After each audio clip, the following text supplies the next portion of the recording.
देखो जैसा कि हम लोग फिगर में देख रहे हैं कि यहाँ पर हमारे पास में एक थर्मोमीटर दिया हुआ है और इस थर्मोमीटर के अंदर में एक ऐसी वैक्यूम ट्यूब बनी हुई है। वैक्यूम ट्यूब का मतलब कि इसके अंदर में कोई एयर नहीं है, कोई गैस नहीं है, ठीक है। उसकी पूरी गैस हम लोग निकाल लेते हैं और एक कैपिलरी ट्यूब बनती है। कैपिलरी ट्यूब इससे पहले हम लोगों ने दिखाया था बर्नौली वाले थ्योरम में, जहाँ पर कि पानी क्या करता था, राइज करता था। तो वैसी एक ट्यूब होती है, लेकिन यहाँ पर कोई गैस नहीं होती है, क्योंकि अगर इस रास्ते में कहीं गैस रहेगी तो इसके अंदर जो मरकरी भरा हुआ है वो ऊपर जा नहीं पाएगा, क्योंकि गैसें वहाँ भरी हुई ना, ऊपर तक कैसे जाएगा, रोकेगी, है ना। तो यहाँ से सारी गैसें निकाल करके पूरी वैक्यूम ट्यूब बनाते हैं और उसके अंदर हम लोग भर देते हैं मरकरी। मरकरी की हीट की सेंसिबिलिटी बहुत अधिक होती है, वो छोटे से चेंज इन टेम्परेचर में भी बहुत ज़्यादा लीनियर एक्सपेंशन करती है, ठीक है। इस वजह से हम लोग मरकरी थर्मामीटर का यूज करते हैं। तो हम देखते हैं कि अगर हम change in temperature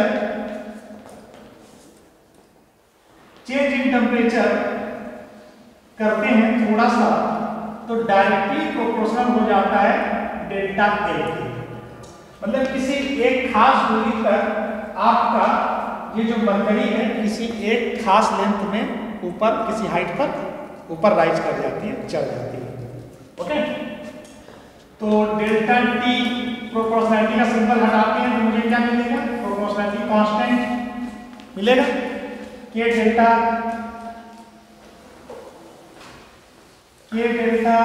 L, K delta L या फिर delta T divided by delta L equal to K, और के हमारा क्या है, कांस्टेंट, ठीक है। तो अगर हमारे पास में जो पदार्थ अंदर में भरा हुआ मरकरी उसे हम चेंज नहीं करते हैं, मतलब एक थर्मामीटर है जिसके अंदर में मरकरी हमने पहले से फिल्ड करके रखा हुआ है, तो अब उसके अंदर के मटेरियल को हम चेंज तो कर नहीं सकते हैं, तो वो भी एक तरह से कांस्टेंट हो गया। तो हमारी के की वैल्यू अब चेंज होने वाली नहीं है, क्योंकि के फॉर द मरकरी है और मरकरी नहीं चेंज होगा तो के भी चेंज नहीं होगा। और delta T by delta L जो होता है ये आपका कांस्टेंट होता है।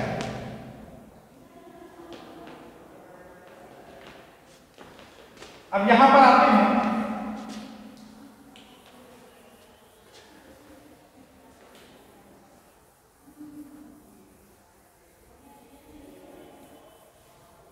तो हम देखते हैं कि किसी एक खास टेम्परेचर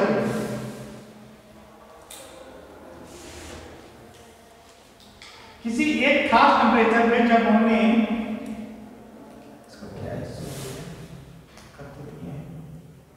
डेल्टा T1 टेम्परेचर है, ठीक है, डेल्टा T1 टेम्परेचर है, तो इसने जो लेंथ बनाई है वो बनाई है डेल्टा L1। इस टेम्परेचर पे कितनी लेंथ बनाया, इतना, ओके।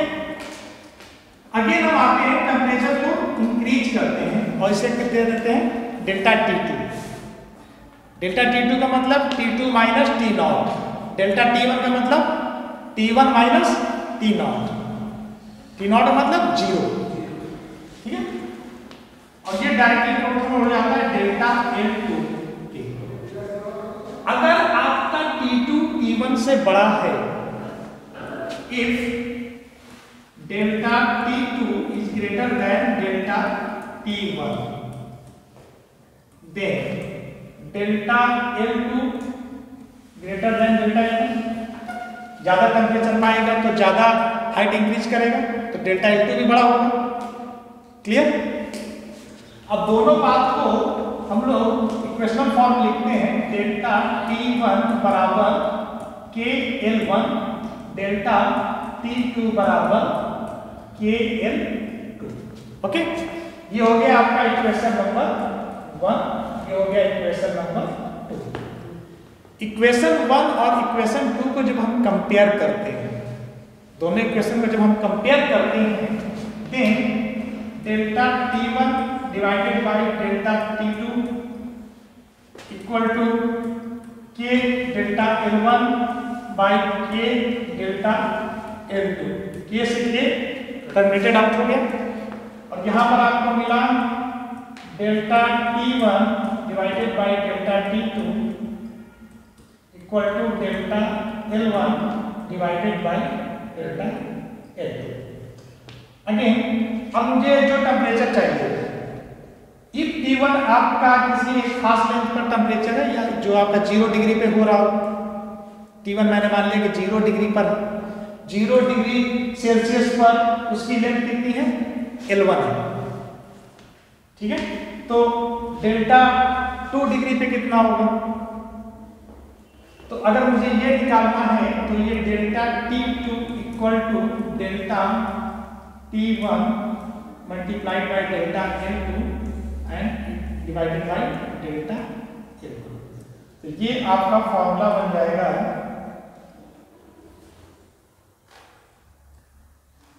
इस लेंथ को या हाइट को, जिस हाइट तक मरकरी राइज कर रही है उसके हाइट के मेजरमेंट के थ्रू हम लोग टेम्परेचर को निकाल सकते हैं कि हमारा टेम्परेचर कितना राइज कर गया है।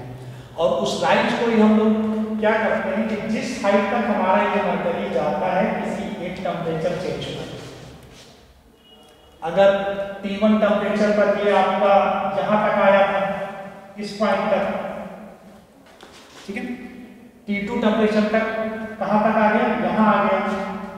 0 डिग्री टेम्परेचर पर एक खास हाइट मिल जा रही है, वो आपकी इतनी मिल जा रही है, तो T2 minus 0 that is delta T2, T1 minus 0 delta T1।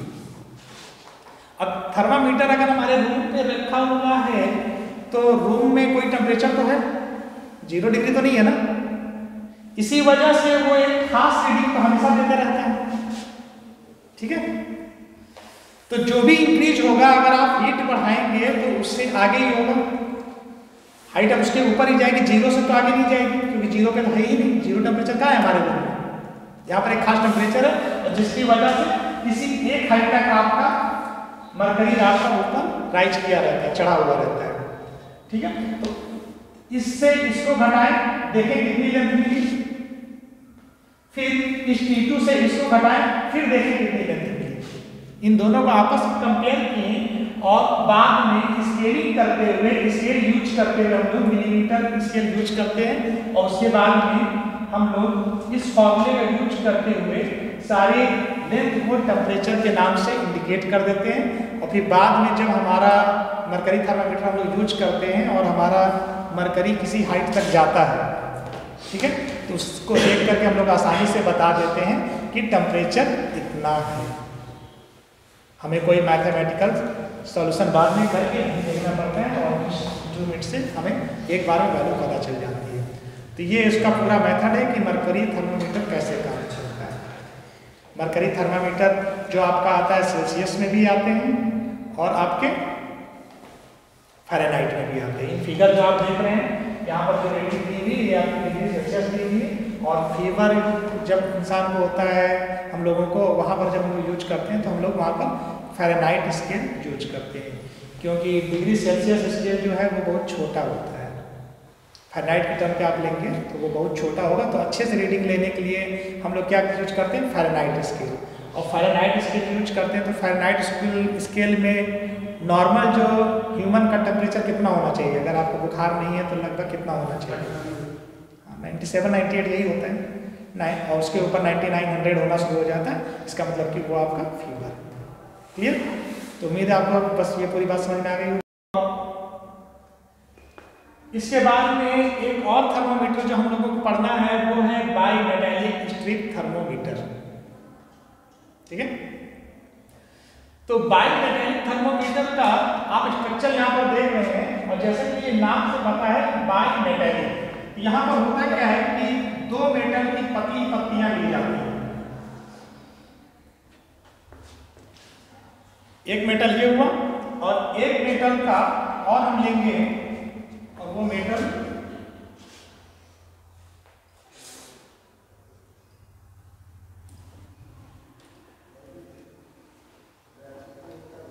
ऐसे। अब ये दो अलग अलग मेटल हैं, तो अगर अलग अलग मेटल हैं तो इनकी अपनी प्रॉपर्टी भी अलग अलग होगी। एक मेटल है जिसमें कि एक लिमिटेड हम हीट देंगे तो उसमें ज़्यादा इंक्रीजमेंट होगा, उसकी लेंथ में ज़्यादा लंबाई बढ़ जाएगी। एक मेटल है कि बढ़ेगा लेकिन उतना नहीं बढ़ेगा। तो इन दोनों मेटल की पतली पत्तियों को हम लोग क्या करते हैं, बहुत अच्छे से आपस में चिपका के ज्वाइंट कर देते हैं। ये पत्तियां बहुत पतली होती हैं। तो जब दो मेटल को हम लोग इस तरह से स्ट्रिप बनाते हैं और जब इसमें हम एक हीट देते हैं तो चूंकि ये ज्वाइंट होती है, तो जिसका भी अल्फा कम होता है, अल्फा क्या था, लीनियर एक्सपेंशन का कोएफिशिएंट, जिसका भी अल्फा कम होता है उसमें अगर आप हीट देते हैं तो वो उस ओर झुक जाती है। जैसे कि मान लेते हैं कि इसका अल्फा 1 है और इसका अल्फा कोएफिशिएंट कितना है, अल्फा 2 है, और यहाँ पर अल्फा 2 ग्रेटर है अल्फा 1 से। ओके, अब हम इसमें थोड़ा सा हीट देते हैं, इस पॉइंट पर हीट देना शुरू करते हैं। तो जब इसको हीट देना शुरू करते हैं तो हम देख रहे हैं कि यहाँ पर लीनियर कोएफिशिएंट की वैल्यू क्या है, कम है, और यहाँ पर अधिक है। ठीक है, इसका मतलब है कि ये वाली साइड जो है क्या होगी, ज्यादा इंक्रीज करने की कोशिश करेगी और ये वाली ज्यादा इंक्रीज नहीं करेगी। लेकिन आपस में चूंकि ज्वाइंट है तो ये छोड़ के आगे तो निकल नहीं सकता है, क्योंकि ज्वाइंट है ना वो। तो जिसकी वजह से क्या करता है कि ये स्ट्रेस बनाता है, आगे बढ़ने की कोशिश करता है लेकिन बाहर बढ़ नहीं पाता है। उसकी वजह से आगे क्या होता है कि ये ऊपर की ओर ये सब फोल्ड कर जाते हैं, मुड़ जाता है। ठीक है, अगर हीट देंगे तो जिसका अल्फा कम होगा उस ओर ये, इस फिगर में आप देखिए इस तरह से क्या हो जाएगा, बेंड कर जाएगा। ओके, यहाँ पर आप देख सकते हैं एक मेटल हमने यहाँ पर रखा हुआ है ब्रास का और नीचे में रखा हुआ है स्टील का। जब नॉर्मल टेम्परेचर है तो ये आपकी बाइमेटेलिक स्ट्रैप बिल्कुल लीनियर है, बिल्कुल सीधी है। उसके बाद जब हमने हीट किया तो स्टील का लीनियर कोएफिशिएंट जो है वो क्या है, कम होता है, और हीट करने पर इस ओर बेंड हो गई। जस्ट इसी के अपोजिट अगर हम ठंडा करते हैं, कोल्ड करेंगे तो वो स्टील इसके अपोजिट साइड में फोल्ड होगी, इस डायरेक्शन में। ठीक है, तो जब कोल्ड करेंगे तो बेंडिंग किस साइड होगी, जिस साइड का लीनियर एक्सपेंशन ज्यादा होता है। हीट करेंगे तो बेंडिंग होगी जिधर की लीनियर एक्सपेंशन क्या है, कम है, और जब ठंडा करेंगे तो जिधर ज्यादा है उस साइड बेंड होगी, और नॉर्मल टेम्परेचर पे बिल्कुल स्ट्रेट लाइन। तो हम लोग क्या करते हैं कि इसी मेथड का यूज करके हम लोगों ने एक स्पाइरल स्ट्रिप बनाई, ऐसे घुमाते हुए, और उसके एक साइड को हमने क्या कर दिया, फिक्स कर दिया है। ठीक है, अब जब इसमें कोई टेम्परेचर यहाँ पर दिया जाता है, अगर ये टेम्परेचर यहाँ पर दिया गया, हीट दिया गया, तो अब यहाँ पर इस पार्ट में देखिए कि दो स्ट्रिप आपको नजर आ रही है, एक ये और एक ये, है ना। हीट देने पर जिधर लीनियर एक्सपेंशन कम है, तो लीनियर एक्सपेंशन मेरा कौन किस साइड में है, इस साइड में। ठीक है, तो उस साइड में क्या हो जाएगा, बेंड हो जाएगा, और जब उस साइड बेंड हो जाएगा तो इस पॉइंट से हमने क्या किया है कि एक इंडिकेटर रीडर को हमने पॉइंटर को यहाँ पर क्या किया, कनेक्ट कर दिया है। तो जैसे ही ये बेंड होकर के इस साइड आएगा, अंदर की ओर आएगा, तो ये सुई आगे की ओर बढ़ जाएगी, जो आपका पॉइंटर शो कर रहा है वो भी आगे की ओर बढ़ेगा, और जैसे ही आप ठंडा करेंगे ये वापस इस ओर बेंड होना शुरू करेगा, पीछे की ओर। और पीछे की ओर जब बेंड होना शुरू करेगा तो कैसे जाएगा, ये इस साइड चला जाएगा। ठीक है, तो बाद में हम लोग इसकी रेटिंग फिट कर देते हैं कि कितना टेम्परेचर देने पर इसकी बेंडिंग कितनी हुई थी, उसके हिसाब से हम लोग यहाँ पर रेटिंग फिट कर देते हैं, और जिससे कि हम लोग बाद में इसको थर्मोमीटर के रूप में यूज करते हैं। ठीक है, तो ये भी एक हमारा दूसरे तरह का थर्मामीटर है, बाइमेटेलिक स्ट्रिप थर्मोमीटर, जिसका स्ट्रक्चर आप देखिए कि जो रियल आपके आती है मार्केट में वो इस टाइप की आती है।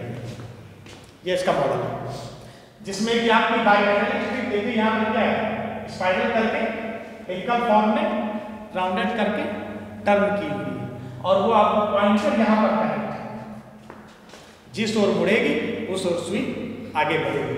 फिर यहाँ पर हमारे पास में रीडिंग होती है, जिसको देख करके हम लोग टेम्परेचर की रीडिंग ले लेते हैं। इसे हम लोग कहते हैं बाईमेटेलिक स्ट्रिप थर्मोमीटर। तो दो तरह के थर्मोमीटर हम लोग पढ़े हैं, एक है मरकरी थर्मोमीटर और एक है बाईमेटेलिक थर्मोमीटर। ओके, इसके बाद अगले टॉपिक में आप आइए, और यहाँ पर जो हम लोगों को बात जाननी है वो है एब्सोल्यूट जीरो। तो एब्सोल्यूट जीरो क्या होता है? हम लोग टेम्परेचर को मेजरमेंट करने के लिए तीन तरह के पैमाने यूज कर रहे हैं। एक तो फ़ारेनहाइट है, एक सेल्सियस या सेंटीग्रेड, और तीसरा केल्विन। एसआई यूनिट जो होती है वो आपकी टेम्परेचर मेजरमेंट की क्या होती है? केल्विन होती है। तो यूनिवर्सल लॉ जो है गैस का, वो फार्मूला हम लोगों ने पढ़ा हुआ है, इन केमिस्ट्री में आप पढ़ते हैं, और वो फार्मूला होता है PV = nRT। इस फार्मूले से आपका सामना हुआ होगा इससे पहले, जहां पर P आपका क्या है? प्रेशर है, V क्या है? वॉल्यूम है, R आपका क्या है? कांस्टेंट है, और N क्या है? नंबर ऑफ मोल्स है, और T आपका टेम्परेचर को इंडिकेट कर रहा है। इस फिगर में मैंने जार रखा हुआ है, जिसको मैंने पूरी तरह से ऊपर से क्लोज कर दिया है, और इसके अंदर में कुछ वॉल्यूम में गैस भरी हुई है। ठीक है, यहाँ पर क्या भरी हुई? गैस भरी हुई है। अब अगर गैस भरी हुई है तो इस जार को मैंने पूरी तरह से फुल कर दिया है, तो अब गैस का वॉल्यूम चेंज हो सकता है? नहीं, है ना? गैस पूरे में भरी हुई है, अब उसका वॉल्यूम चेंज तो नहीं हो सकता है। तो अगर वॉल्यूम चेंज नहीं हो सकता है, इसका मतलब कि V जो आपका है वो आपका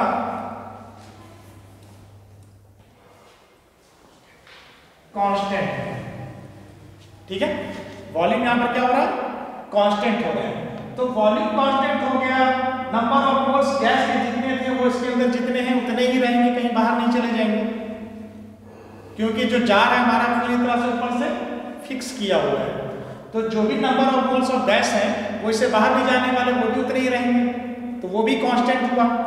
R आपका कांस्टेंट हो गया, यूनिवर्सल गैस कांस्टेंट। अब चेंज होगा तो क्या चेंज होगा? T। T मतलब टेम्परेचर। तो अगर हम लोग यहां पर टेम्परेचर देते हैं, हीट देंगे जिसकी वजह से अंदर का टेम्परेचर चेंज होगा, तो अगर टेम्परेचर चेंज होगा तो आपका प्रेशर भी चेंज होगा।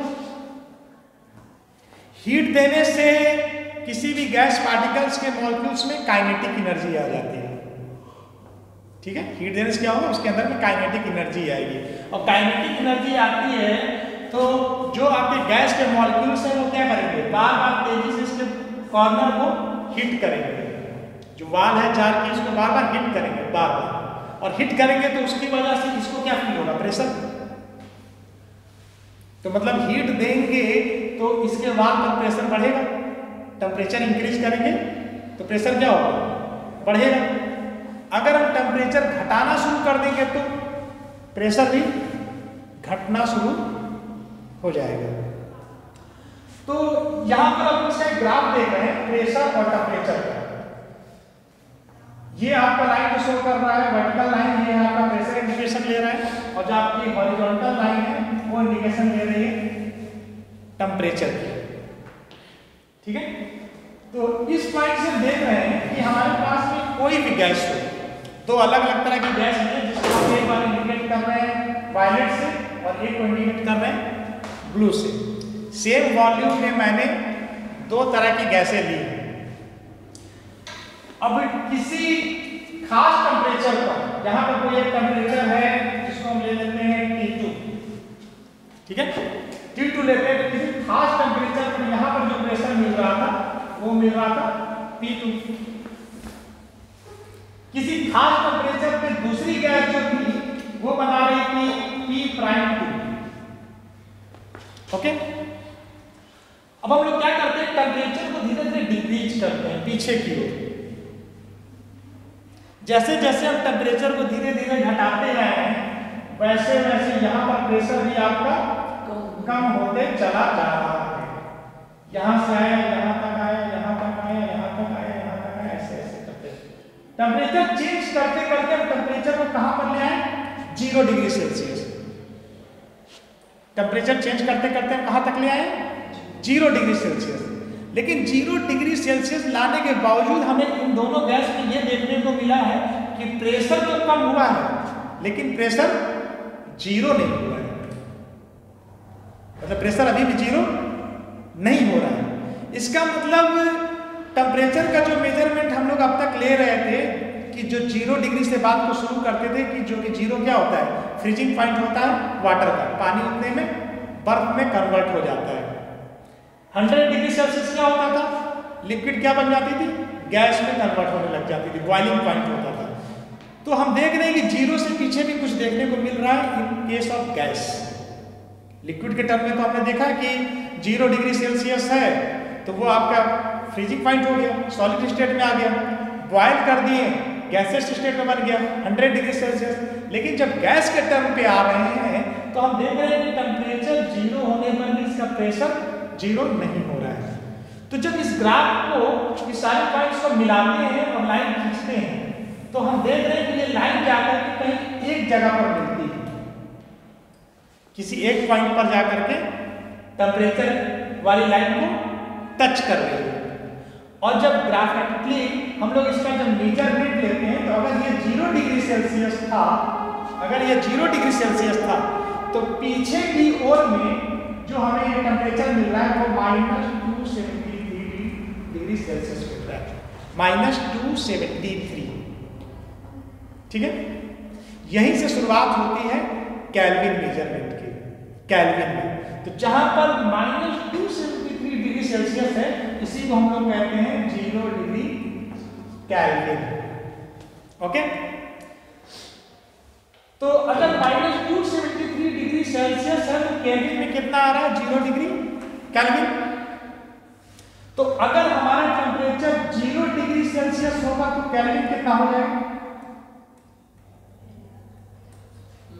बढ़ जाएगा, प्लस इंक्रीज होगा ना, यहां पर 0 है, ये -273 से 0 डिग्री सेल्सियस तक पहुंचा तो 0 डिग्री केल्विन कितना पहुंच जाएगा? 273। अब अगर मेरा सेल्सियस बढ़ करके यहां पर कहीं पर एक पॉइंट आ जाती है जिसकी रेटिंग हम दे देते हैं 50 डिग्री सेल्सियस, तो इस पॉइंट पर केल्विन कितना हो जाएगा? 50 प्लस 273। ठीक है, 273 तो यहां पर था, अब इससे 50 बढ़ेगा तो ये भी तो 50 बढ़ेगा। तो ये हुआ 273 plus 50 equal to 303 323 kelvin. Clear?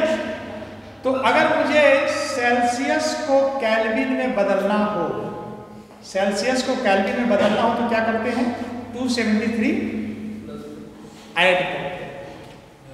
ठीक है, केल्विन को सेल्सियस में बदलना हो तो 273 सब्सट्रैक्ट करेंगे। इतनी बात क्लियर? ठीक है, अब हम लोग एक रिलेशन निकालने जा रहे हैं टेम्परेचर का, फ़ारेनहाइट और सेल्सियस का, कि फ़ारेनहाइट से सेल्सियस में आप कन्वर्ट कैसे करेंगे। ओके,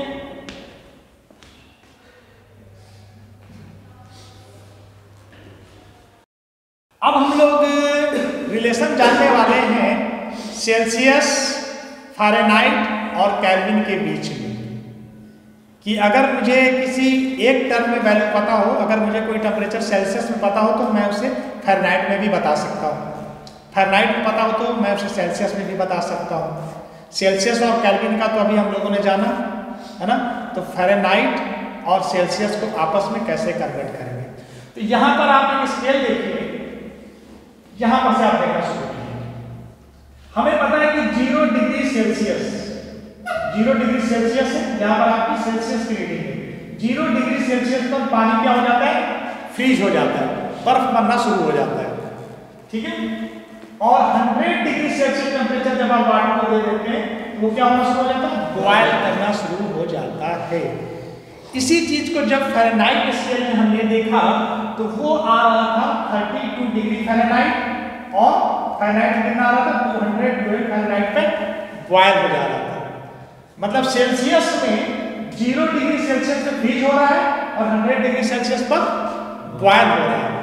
तो सेल्सियस वाला जो टर्म है ये हम देख रहे हैं कि 0 से 100 के बीच में डिवाइड हो रहा है। इसके बीच में जो लाइन की गई होगी ग्राफ्स वाली 1 2 3 ऐसे करते करते ये लाइन कितने टर्म्स में डिवाइड की गई है 100 टर्म्स में। और इतनी ही डिस्टेंस को फ़ारेनहाइट में जब आप ले रहे हैं तो ये आपका फ़ारेनहाइट यहाँ पर कितना है 30, जब ये 0 डिग्री है ये आपका 32 डिग्री फ़ारेनहाइट है और जब ये 100 डिग्री सेल्सियस है तो ये आपका 212 डिग्री फ़ारेनहाइट है। तो इसको कितने पार्ट्स में बांटा गया है तो इसको देखेंगे कि ये बांटा गया है आपका 212 माइनस 32 और इसको डिवाइड करेंगे तो आपको कितना मिलेगा 180। ठीक है, तो सेल्सियस आपका डिवाइड हो रहा है 100 पार्ट्स में और फ़ारेनहाइट में भी एक केस क्या हो रहा है कि जहां पर 0 डिग्री सेल्सियस है वहां पर फ़ारेनहाइट 0 नहीं है।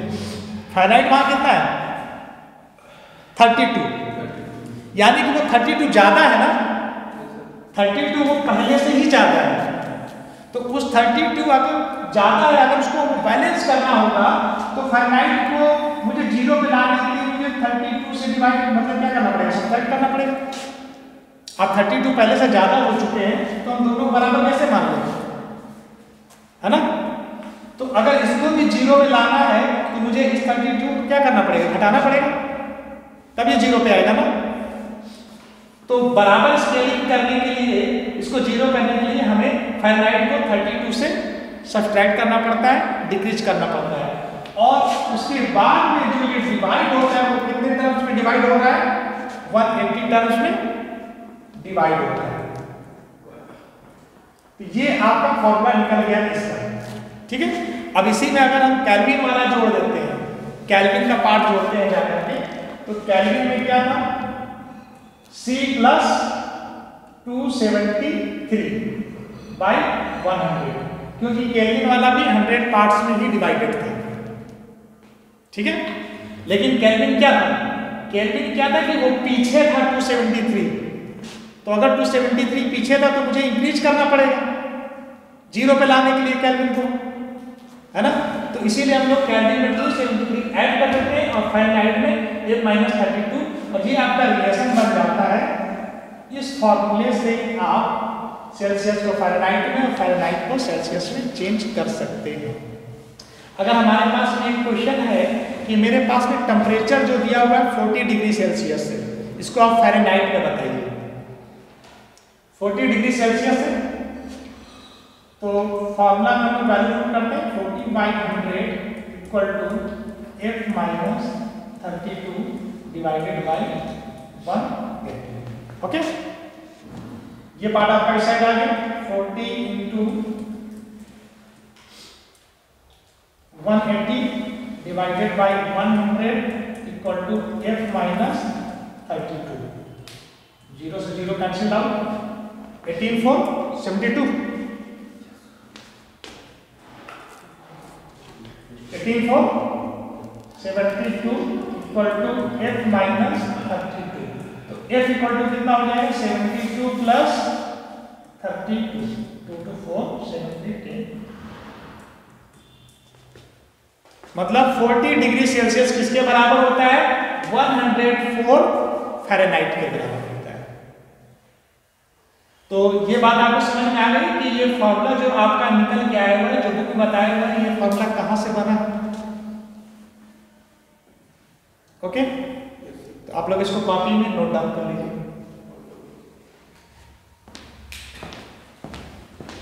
चलिए वाला वीडियो